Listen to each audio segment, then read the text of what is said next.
Well, my name is Hugh Victor Brown, Okay, and in what year were you born? 1891, Okay, what was the date of that? June the 20th. Now, I came to Goldsboro in Wayne County in 1924. You know, when I came to Wayne County, I came here as the principal and supervising principal of Dillard High School and the other three schools. Taught in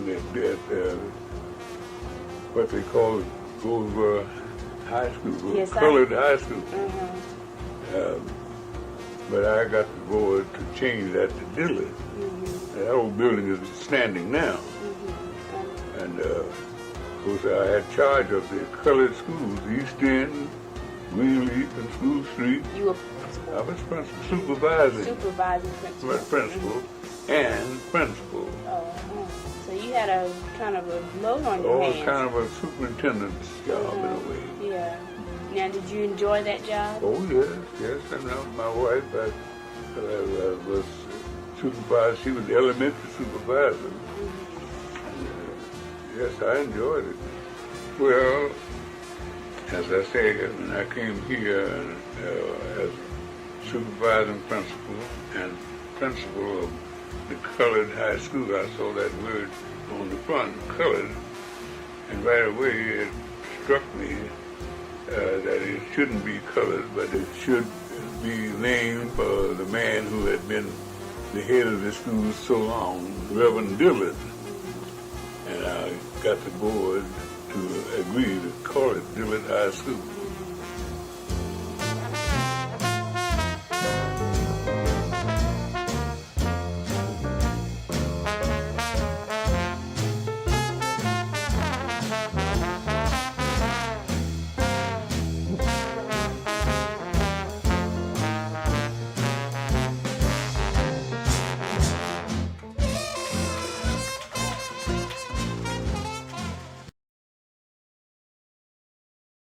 Now, when did you start teaching? Okay.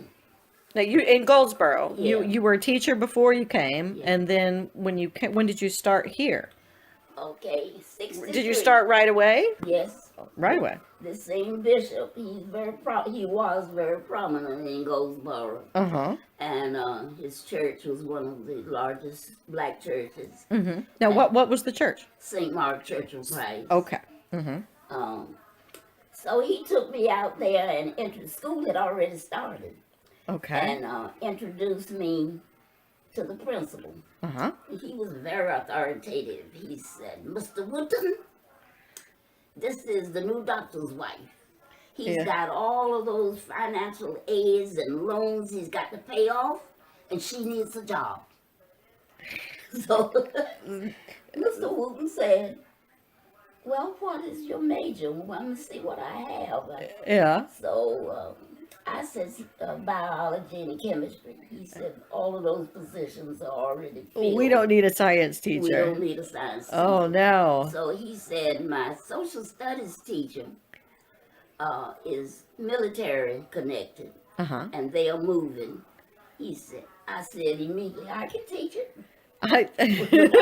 Now, had you ever taught social studies Never before? taught social No, studies. but And that's all I taught from the time I went into Dillard High School Yeah. until I retired. was social studies. Social studies. And you were darn good at it from what I've heard, the reports, and I've seen all the awards. So I know you were good at it. And so you started at Dillard. Yes. And now tell me the story of when you got moved to Goldsboro High School. You were first, there were three of you guys, three African American teachers. Now tell me that story. That's an interesting story. Okay. I give praise to the leadership in education and into the city council and all that Goldsboro could have been a blazing inferno like Wilmington was right Yeah, I mean, south. a lot of cities And were at that Washington, time, D.C. right? Yeah. On the TV, you could see just the blazing and Yeah. the riots and all. Yeah. But we didn't have that. Instead, The year before they integrated the high schools, they sent 3 of us from Dillon over to Goldsboro High, and 3 white teachers over to Dillon, so that the children and the staff could get accustomed to seeing teachers of a different race. That seems really smart. I mean, very progressive for the time to think in terms of for letting kids kind of get used to having somebody of a different race as an authority figure and get comfortable, and so that, you know, when the time came that the transition would be easier. Yeah. And how hard was that for you? Well, I mean, I'm sure it's always hard to move jobs and change, but what did you, was there resistance? Were people welcoming, or was there sort of, cold, kind of cold, polite, right? and professional, but not the camaraderie. That you had before, Right. I'm sure. Yeah. But it wasn't long, because I have the kind of personality that I don't meet strangers. And then what the principal did, Yes. on the student side, Uh-huh. okay, you always have problems with your sports and athletics and cheerleaders. So now, on the football team, Uh-huh. had a white head coach, Uh-huh. but the team was integrated. Okay. But And so what year did the high school here integrate? I know it was a little later than other places, right? well, 1968 was the last graduating class, I believe, at Dillon. Sponsored by First African Baptist Church. And they only had two paid workers. Everyone else was a volunteer. The missionary department actually worked with the old folks home by a group made a commitment to go each day, Monday, Tuesday, Wednesday, Thursday, and Friday. And they're the ones that kept it clean. They're the ones that made the quilts for the people. They made clothing for the people. And during the summer, and as I think back on it, as hot as it was, they canned everything they could get their hands on Wow. so that the people would have food for the winter. Well, and so was this just a neighborhood committee, or was it made up from the church, or just neighbors The missionaries were made up from the church, from First Africa? from First African Okay. Baptist Church. Okay. But other people from all over town would contribute to it.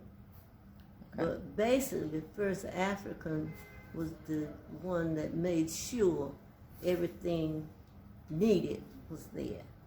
Okay. And when you used to go after school, what were you doing then? If you had a parent there, then you could go after school, and then they trained you to work with to help the people. Oh, wow. Their rooms were immaculate because we had to keep those rooms clean. And they made. Are you familiar with embroidery? Oh, yes, ma'am.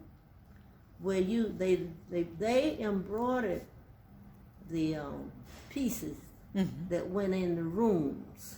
Oh, like for decoration? Okay.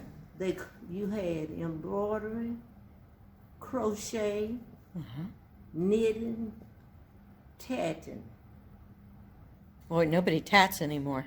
No, and I learned to embroider. I learned to crochet and knit. When they started me with tatting, I didn't pick that up too well. so you can be there.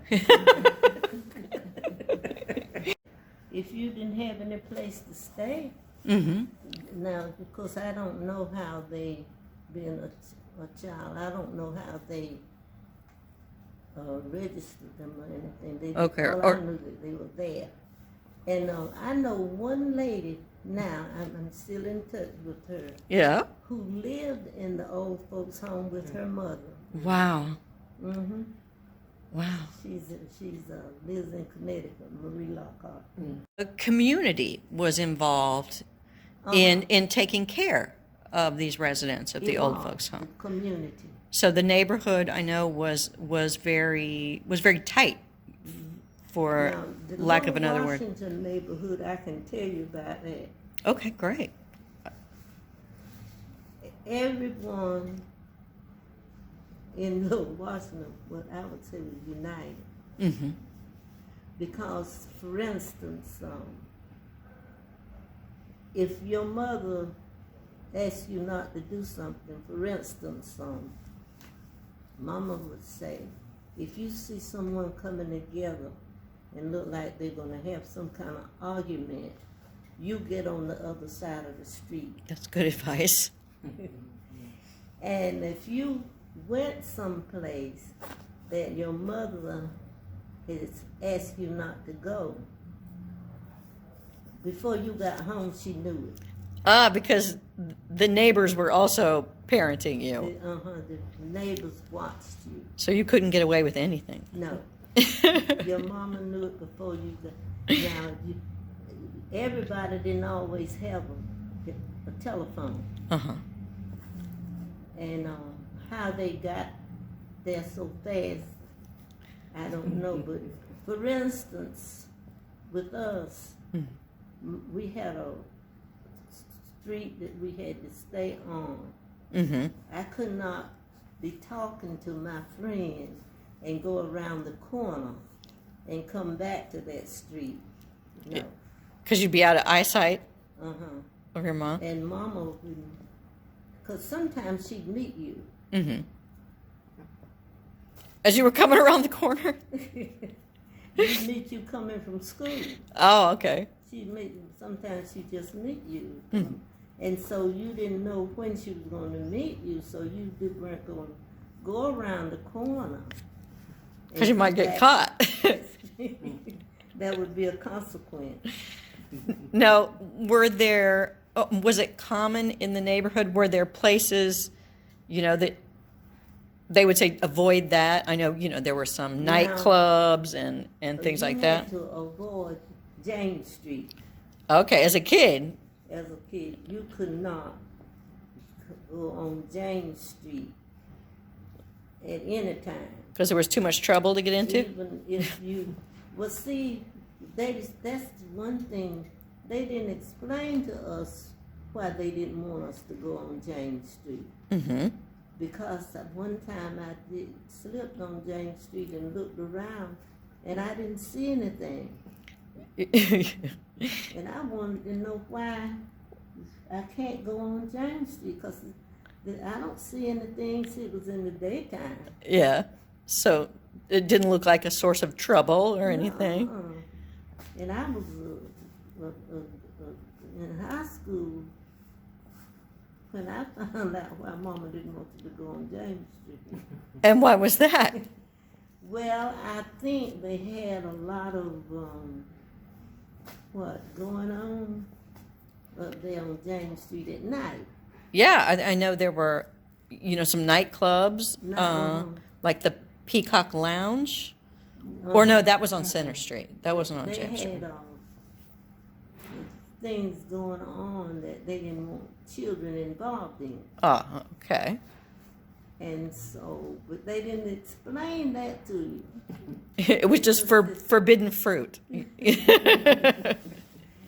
And they selected, even after they got the movie up there, The James Street Theater? they selected what you saw. Oh, well, yeah. Uh-huh. I mean, I think kids are the same way now. I think parents are parents. They want to make sure you're not exposed to anything that they think is bad for you. Absolutely. That's the way it was. And in that day, you really did what your parents asked you to do, Right. because the neighborhood, everybody helped bring you up. That's great. I mean, that's to me that would be one of the best things, and maybe the worst things if you're a kid, about the closeness of the neighborhood, is that, you know, everybody's taking care of everybody else. It just Now, seems, for you know. instance, during the summer, when school was out, you were going to Bible school, and evidently the churches got together, because the first African 2 weeks, Antioch 2 weeks, the next 2 weeks was St. James and Zion Church. The next 2 weeks was the Presbyterian Church. And by that time, summer is over. Yeah. So that kept you out of trouble? Yes, because and we walked. No buses picked you up. So how far did you have to walk? I mean, some of those are pretty, you It know, wasn't that far. not that far. How far was First African? And now, we lived on Miller Street, Mm-hmm. and Miller Street at that time was the last street in Little Washington. Yeah. So you're on the outskirts. And it didn't take you long to walk from. Let me take you down there and show you. Okay, that'd be great. I'd love that. I'd like to take. I would love to take. I'd love to take you down on Miller Street and Great. because at that time there's nothing. The house that I lived in is still there. It is? I can show it to Oh, I'd love to see it. That would be great. you. I'd love. Well, we can take her down in there. That'd be great. And I'd like to take a picture. sure. That'd be great. And I hope that guy has trimmed those bushes.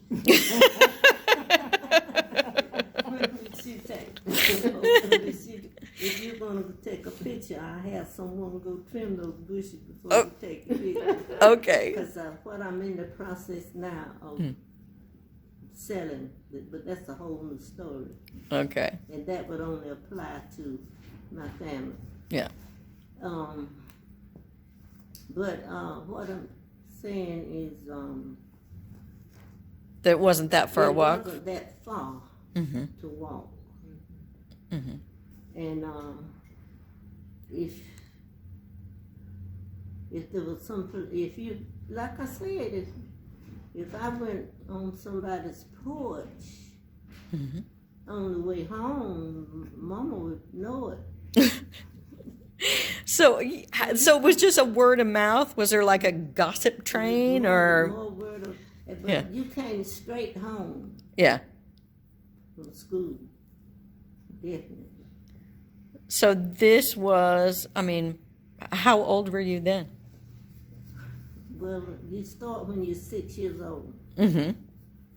and of course you go on to you, and then you could walk the Dillard also. Mm-hmm. So And you were very involved in Dillard, as was your late husband.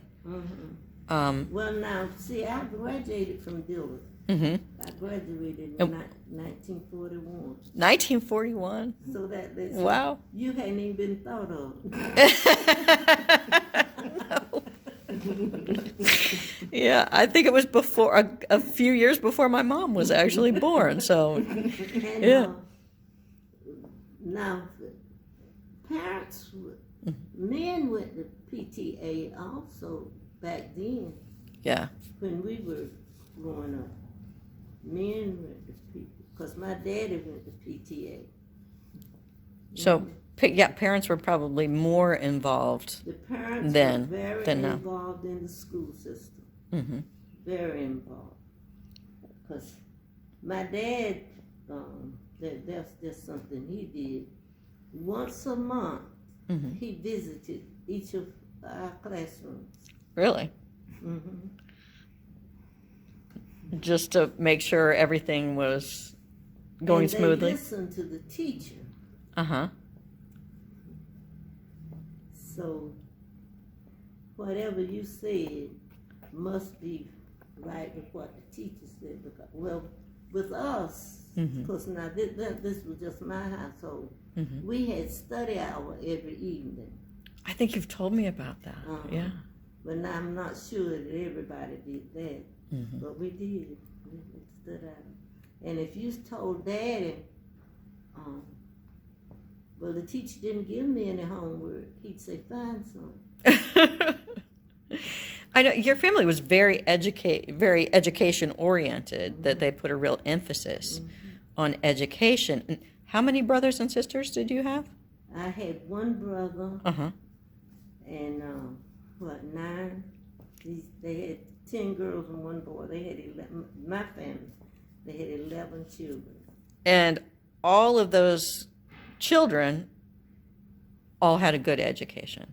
I mean, Now this is just in my house. Every Sunday morning, everybody had to sit down and have breakfast together. And you had to say a Bible verse. You could select your Bible verse, but you could not say the same one every Sunday. And you couldn't say Jesus wept. wow. So you're not just, so you're studying the Bible as well as your schoolwork. And you knew that after breakfast, you're going to get ready to go to Sunday school. And you know you're going to be there for church. And you come home and everybody was going to have dinner together.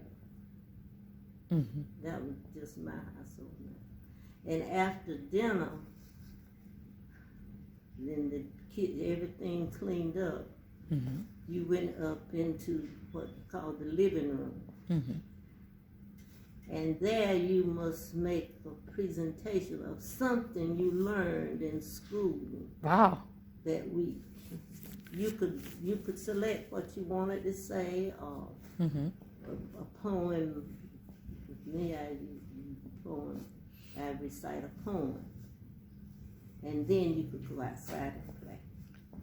So your parents' emphasis on always being the best, I mean, that seems to have played out in your everyday life. I mean, that's a fantastic education you're getting. Well, at breakfast, you got an assignment, and that was, well, your daddy said your job was to go to school.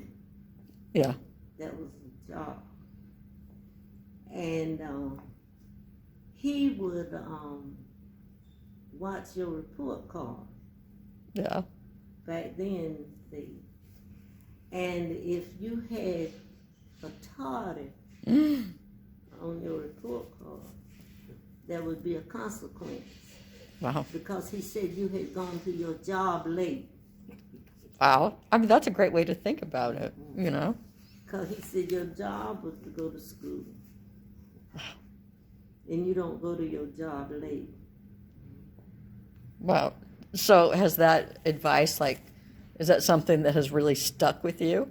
Because, I mean, if you make an appointment with me, you are always prompt. So. It stick with me now. Oh, yes. Yes. So that's great. Yeah. And after 2 weeks, Mr. Brown, when I gone out to lunch, he came back. He said, Ernestine, come in my office. He said, now, Mr. Christian is going to have to get another teacher because of his enrollment.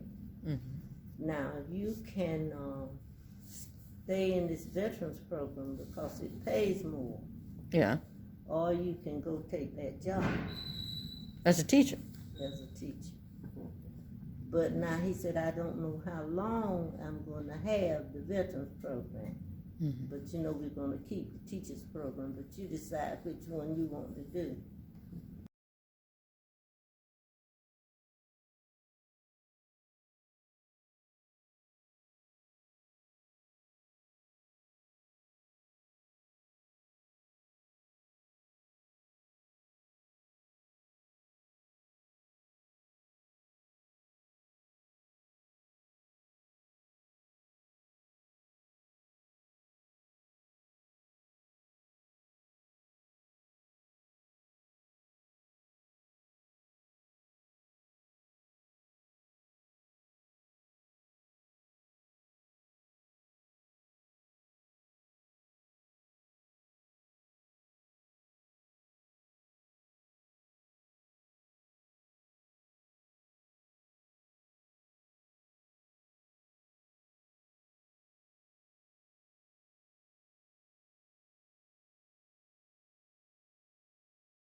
Wooten said, Miss Wooten, you are the reason I am what I am today. Wow. I'm looking at this. What did I do?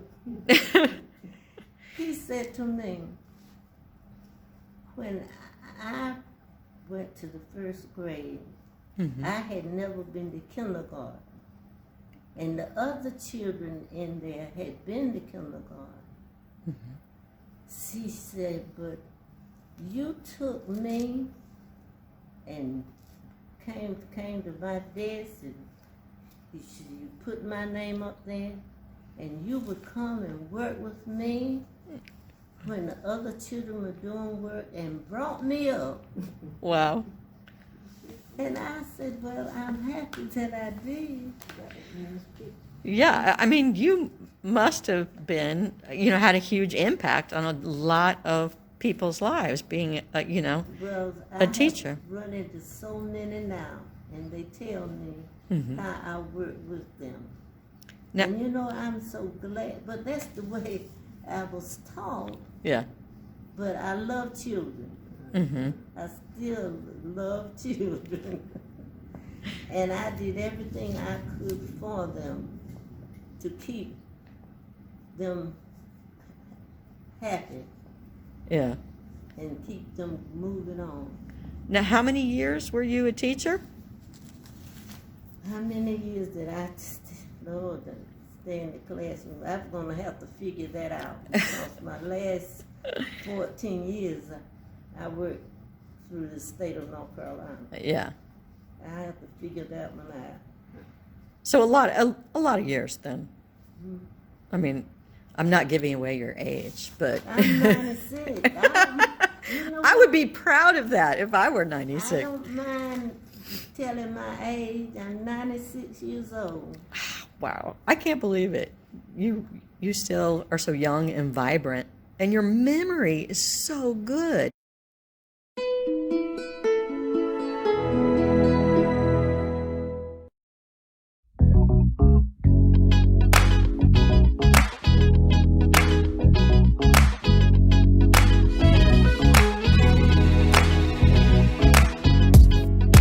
Everyone's happy. Finally, it's the weekend. All the hard work's behind me. Yeah. And I just invited all my friends. I'm about to throw something on the grill. Yeah. And get together and play some cards. Yeah. A couple of drinks, something to smoke and do our thing. Yeah. No one's got hating in their hearts. Whoa, a backyard party. A backyard party. We'll just have a backyard party. Yeah, we'll just have a backyard party. Whoa. Oh, I thank God it's summer. God, it's summer. 'Cause it feels so good to be outside. Yeah. And the music sounds like heaven. Yeah. Made me wanna grab a towel and clean my ride. Oh. First I'ma throw something on the grill. Yeah. And then mingle with the girls. And I wish that they could feel this celebration. I wish all around the world. Hey, hey, it's a backyard party. Oh, a backyard party. We're just having a backyard party. Yeah, we're just having a backyard party. And even if it looks like rain. Oh, if it looks like rain, I think that joy's gonna chase the rain away. Rain, go away. 'Cause we're gonna take some shots. We'll take some shots, yeah. And just hope for a brighter day. Oh, I just hope for a brighter day. I feel like, yeah. I feel like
did you learn photography? I mean, that's something that's, kind of uncommon. I mean, at that time. Well, I had a brother that worked up at Nelson Photoshop on South Center Street, Downtown. Yeah. downtown, yeah. And when I was about 12 years old, he bought me a camera, a little baby Brownie camera. Do we have one in the case? The one No, we around don't here? have a baby Brownie in there. We have one close to it, the Brownie Hawkeye. Okay. But this is a baby Brownie, no flash on it. Oh, okay. A 127 film. And he bought this camera from me for Christmas. So I didn't have to worry about getting my film processed because that's what he did at Nelson Photoshop. So So I used to go up and sweep up when I got to be 12. I used to go up and sweep the floors up at Nelson, take the trash out. And so what year was this? this was 'Cause you're- this was probably 46 or 7, Oh, okay. somewhere in that neighborhood. And because I was at elementary school, I was at East End School. Okay. And I was 12 years old. And my buddies used to walk uptown, and they would wait around the Carolina Theater till I swept up, took the trash out. He would give me 25 cents. So me and my buddies would go down to Carolina and go in and see the movie probably about 2 or 3 different times because they didn't run out at that time. Yeah. So that's what I started doing at the Photoshop, sweeping up for him. So was that your first job That was my first little job. at 12? Just doing it for him, you're right. For that 25 cents a week to go to the movie. The movies was 9 cents to get in. Box of popcorn was 5 cents. Big box of 10 cents. Pepsi Cola was 5 cents. So 25 cents. 25 cents? 25 cents would take you a long ways. That's great. So So that's we how were- you got your foot in the door. That's how then. I got my foot in the door. And when I got to be about 13, I started doing the windows, Yeah. which we had cameras, tripods, and stuff like that in the Like window displays? window display Oh, at okay. Nelson. Yeah. I would go dust everything down, then I would clean the window inside. And that's what I was doing. When I got to be, I was still, before I got to high school, I started doing the quick pictures. And this is the pictures where you go in, sit down at the booth, and they would snap the little strip pictures, three Oh, in a little like strip. photo booth pictures. And a little Yeah. photo booth picture. Yeah. And he taught me how to develop them. In fact, the little sit-up was sitting out front, a little dark room sitting right behind. It didn't take up a whole lot of space. And they would snap the pictures. I go in the little back and develop them. Had a little dry plate back there and wipe it down. Probably less than 5 minutes. And I started doing that on Saturdays. $5. $5 for. That's what he For a paid me, day's work on along with the Saturday? 25 cents my brother gave me. All right. So you were cleaning up. Cleaning it up. And Mr. Best right there, he was getting ready to go either to college or in the Navy. And he was working at the Western Union, Oh, okay. which was 2 doors down from the Photoshop. So telegram office? Telegram Okay. office, Western Union. Okay. And he was cleaning about an hour and a half a day, going in, dusting, cleaning, mopping on Fridays. Plus, it was a drugstore sitting on the other side of me. He would go in there and mop the floors and grind ice. Back then, you didn't have the ice, man. You had to put the ice in the grind it up for the soda shop out front. We You have know? we have a grinder like that in our Right. collection. It's That's what he was doing. So one Yeah. day he said, "Look, man, I'm getting ready to leave." He said, "You want the job with the Western Union and the drugstore?" I said, "Yeah." So So, how many jobs did you have? Well, back then, see, I hadn't turned 16. I was about 15 then. And I got the job at the Western Union, which was an hour and a half a day. Yeah. And on Friday, I had to mop the floor, so you're talking about 2 hours. Then I would leave there and go to the drugstore. The girls would give me the buckets, and I'd go back in the back where we had the cooler where the ice stood, grind up some ice, put back behind the soda fountain for them to use, and I'd mop the floor. So I had them 3 gigs right there together. So you were hustling. I was a little hustler then, you know. So I got them gigs. So my brother started me to developing pictures in the back. He asked me one day when I was up there street, he said, "You want to develop a picture?" And this was at Nelson? This at Nelson. I said, yeah. So he took me in the dark room back there. I'd been in the dark room. I'd never developed no picture. Yeah. So he printed one. I got it there and put it in the solution. Everything it started coming up. Kind of exciting, you know. Yeah. So is that what got you hooked? That's what kind of got me hooked there. Wow. So sure enough, when my brother, after I finished school, I still had my part-time job. After I finished school, the big man out at Cherry Hospital, Mr. Albert Whitaker, he would manage the softball team out there. Yeah. And they had the employees, guys, you know. So we had a softball team in town. Doing all my little work, we still had to play ball at night, you know. So we had about 5 different teams. One in Webtown, one up North End, one out Little Washington, a team from Central Heights, a team off the base. So we had a little lead there. So Webtown, we was kind of kicking tails and taking names, you know. So Mr. Albert Whitaker was the manager's team out at Cherry Hospital. So by that time, we was out of school, you know. So he asked us that we want a job. So we just got out of school now. Yeah. Working for the state. What he was doing, he's trying to break that team up.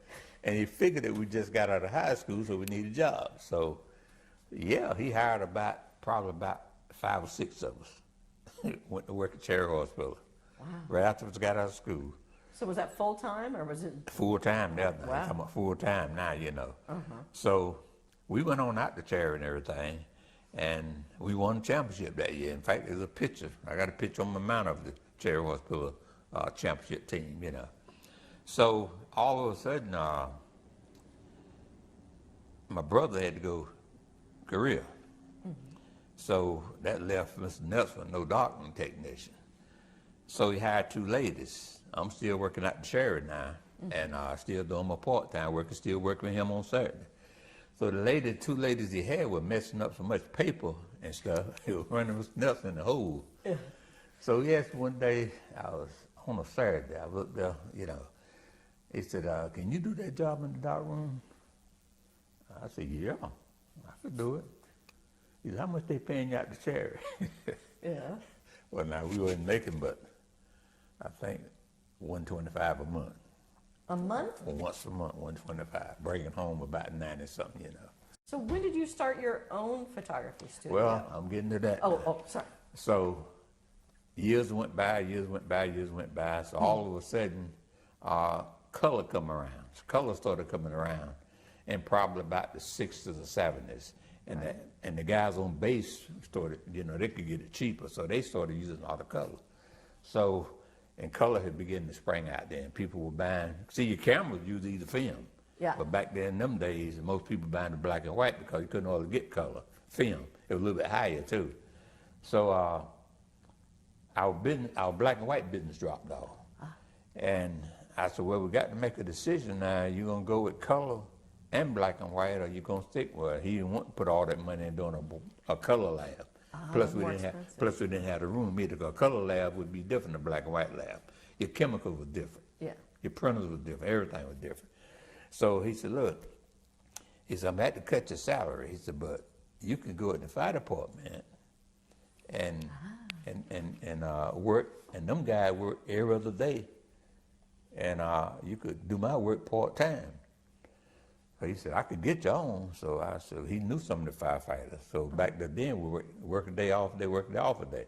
So I said, oh, this sounds pretty good. And I said, well, okay. He said, but you can still do my work part-time, because color work, we had to send it off to we picked it up from the base and from people in town. We had to send it off to a color lab out of town, because there wasn't no color labs in Goldsboro.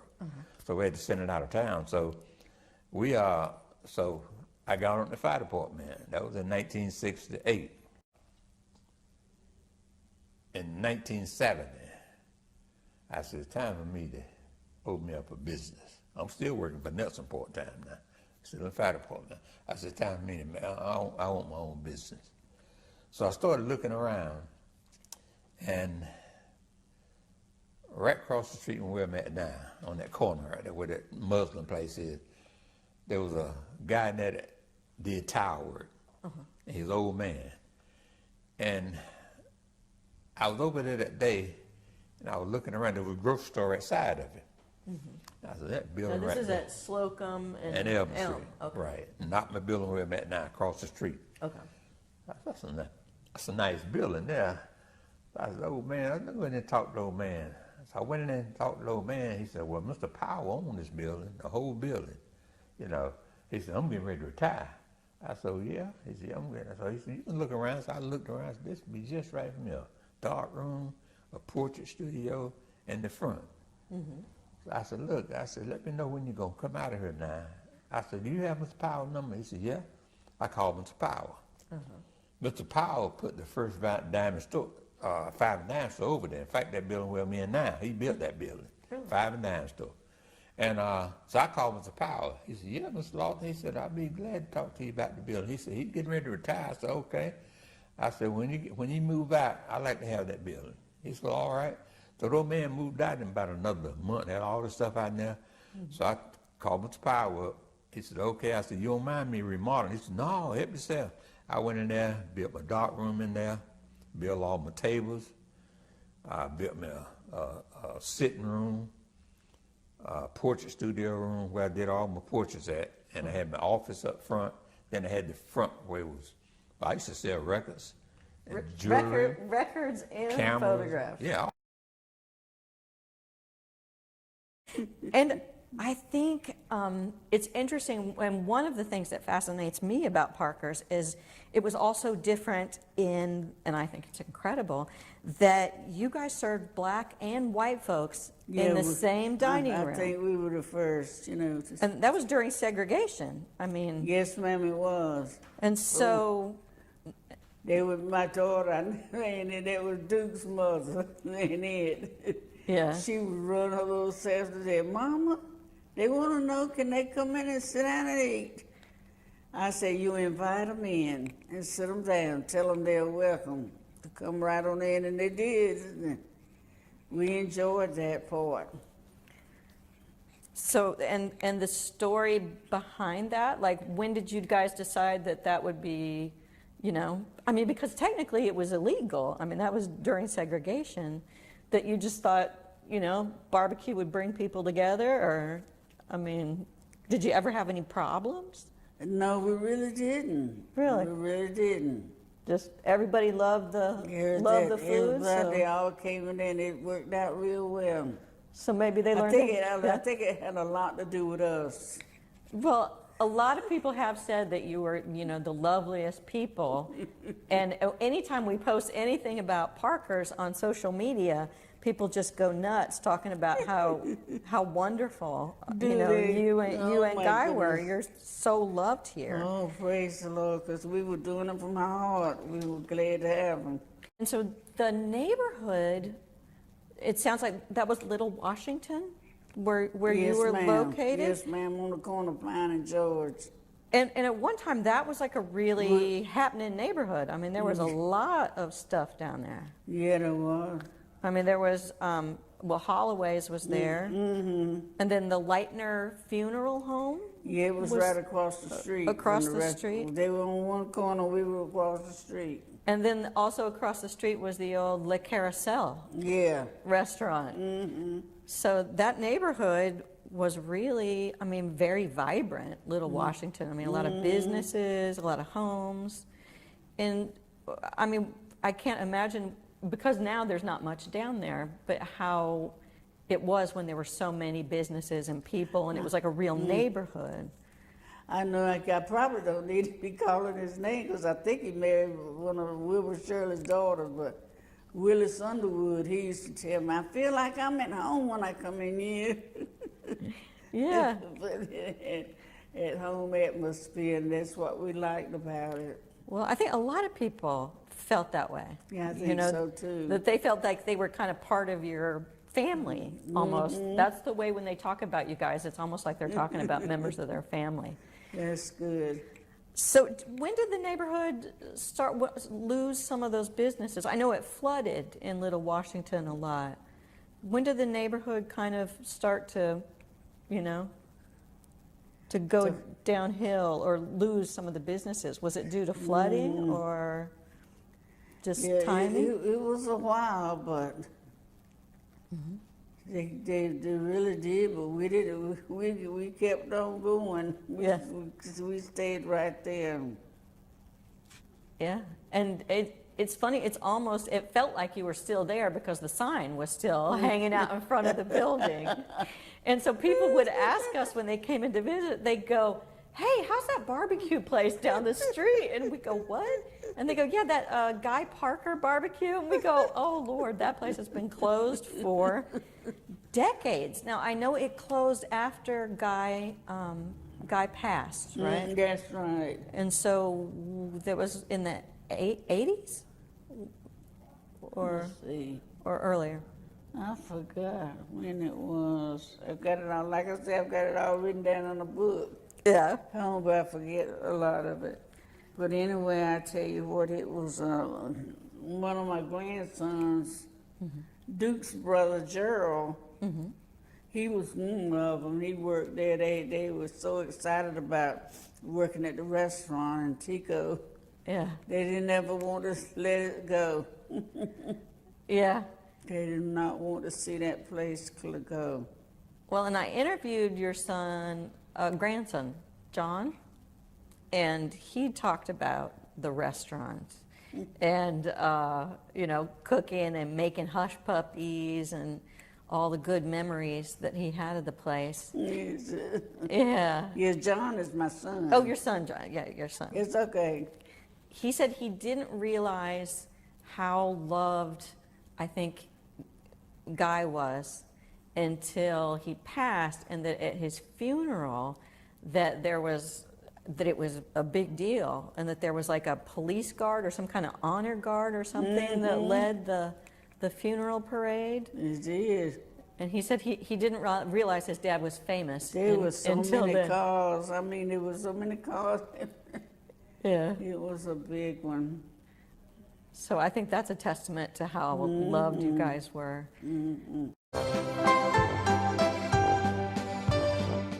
One day, Fred heard this man calling a baseball game at a Raleigh ballpark. He knew that voice belonged on air. And said, well, let's try each other out. So we did. WRAL-TV soon kicked off a weekly dance party for North Carolina's teenagers, and J.D. Lewis started spinning the top tunes on Teenage Frolics. I was the very first black on-the-air personality. We danced, and we talked, and we talked about the school. And that's where they explained it. It was the Dick Clark type show and Soul Train type show. And this one was what we preceded Soul Train by a number of years. It was very popular, and it lasted for about 23 years.